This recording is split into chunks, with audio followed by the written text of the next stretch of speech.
មនុស្សប្រុសអាក្រក់បំផុតចូលចិត្តស្រ័យសំឡុតដាក់ឲ្យអូនយំយល់តែចិត្តខ្លួនឯងលែងចារឹកហោរហូតអូនអត់ទ្រាំដាច់ចិត្តទៅចោលពេលគ្មានអូននៅក្បែរទើបដឹងខ្លួនច្បាស់បងពិតឯកាណាស់រស់សែនតែលតោល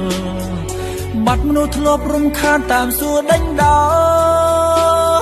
លអូនទៅបាត់ស្រមោលមិនវិលមកវិញណាមួយលៀននឹកមួយលៀនសុំទូណាអូនត្រឡប់មកដាក់ទោសបងមកណាថ្លៃ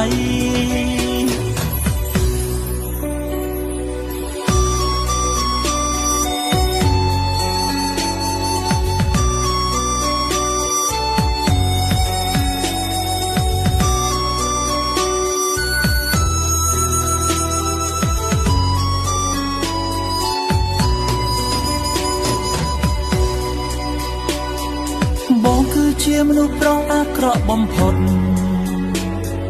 ចូលចិត្តស្រ័យសំឡុតដាក់ឲ្យអូនយំយល់តែចិត្តខ្លួនឯងលែងចារឹកហោរហូតអូនអត់ទ្រាំដាច់ចិត្តទៅចោលពេលគ្មានអូននៅក្បែរទើបដឹងខ្លួនច្បាស់បងពិតឯកាណាស់រស់សែនតែលតោលបាត់មនុស្សធ្លាប់រំខានតាមសួរដេញដោលអូនទៅបាត់ស្រមោលមិនវិលមកវិញណាមួយលៀននឹកមួយលៀនសុំទូណាអូនត្រឡប់មកដាក់ទោសបងមកណាថ្លៃណាមួយលៀននឹកមួយលៀនសុំទោសណាអូនត្រឡប់មកដាក់ទោសបងមកណាថ្លៃណា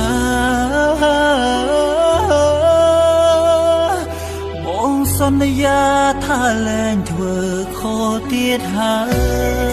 យ